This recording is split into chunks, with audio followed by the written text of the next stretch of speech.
Self-driving cars, disabilities, Medicare for all. Should people who are disabled be getting self-driving cars through Medicare for all? Let's find out. And no, I got my snappy finger to cut through cutscenes, but we're going to get into that later.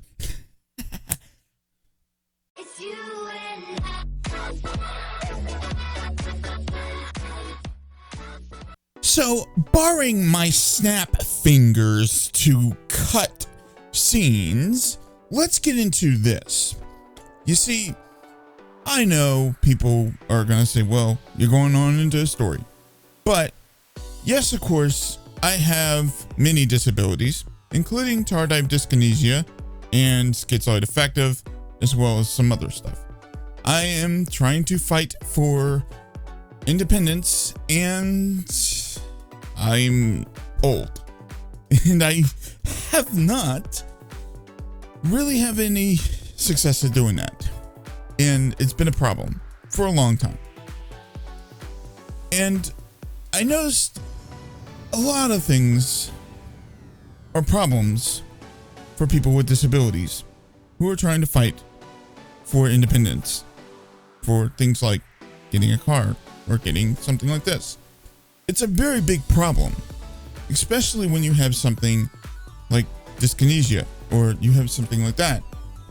So when we look at things like self-driving cars, we realize that these self-driving cars are capable of doing some things that would help us, that they're able to help us drive on the road. When I know I don't like thinking about the Tesla and thinking about the terrible things that the Tesla company and brand has done, especially with their workers and what their company has done, with manufacturing their batteries and so forth. But the thing is, the technology that is in their car for self-driving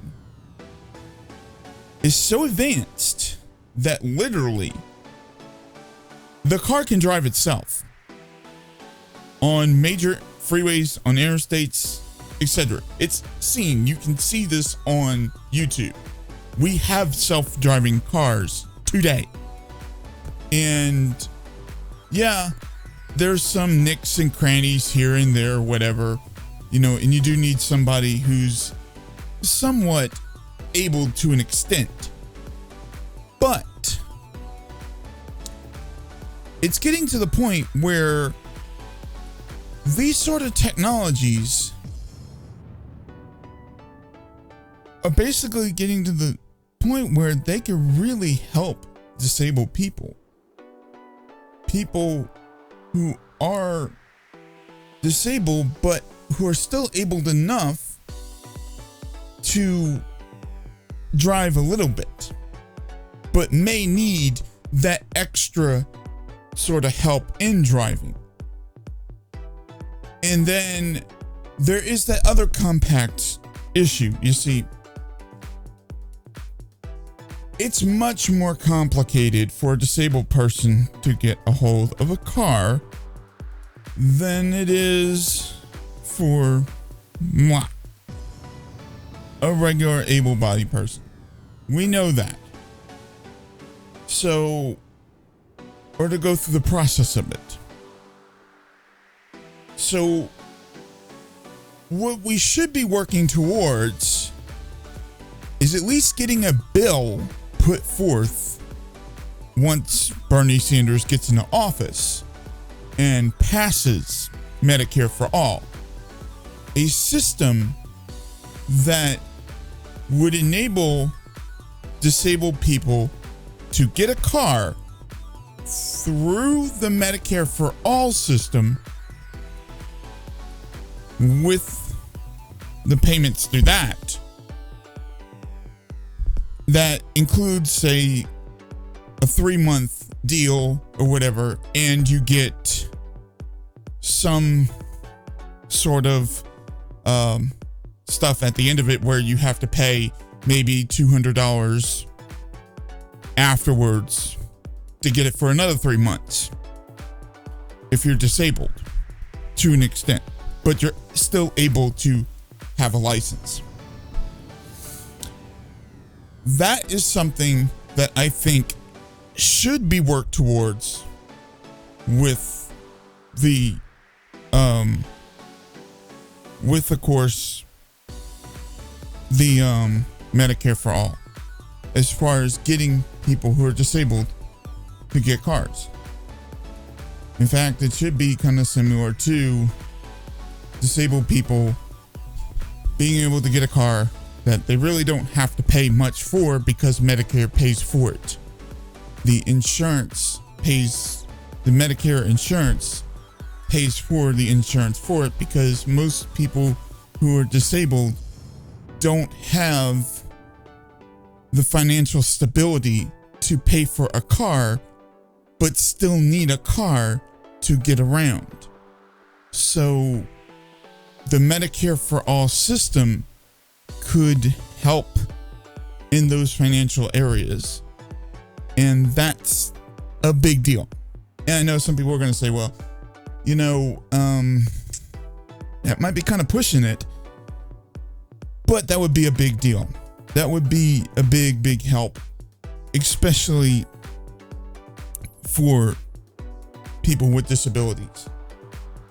And I think it would be something to look forward to if we could get Sanders in office, we can get something like this done, or we can get, even if we could just get some kind of program put in place that makes it easier for disabled people who are still somewhat able to drive and are able to drive a car to be able to get that ability to get a license, to drive, to do whatever they got to do, to be independent,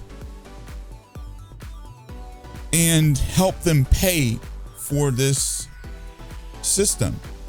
That would be great. Even if it means that they're only paying small amounts, that would be better than nothing. Because right now, car insurance is astronomically bad. And some people like me who's disabled, I'm also on SSI, Supplemental Security Income, and a lot of people who are mentally ill, who are this, and who are disabled in some sense, are on SSI and SSD, in some cases can't afford to pay that car insurance the way a normal person would. So having that assistance, social program, assistance, whatever, in either Medicare or either SSI or even those systems, that would be better. And I think Bernie Sanders' Medicare for all, if it was extended, there was a bill put forth with a program to help people who are disabled but still able to drive to get a vehicle, to at least pay for part of the insurance or part of whatever, and stuff like that to help them do what they got to do. And then, like I said, self-driving technology. Disabled. You think about it, self-driving technology means you're not having to do as much on the road, especially if you have something like dyskinesia, or if you have a disability where you're missing a limb or you're missing something, and but you're still able to function in a vehicle. It means the car is taking on more of a load than you are. which the Teslas, those new Teslas that they have now, are proving that they can do it. So if we can prove that the newer technologies in some cars can do that, then having these programs to help people pay for self-driving cars who are disabled, especially self-driving cars,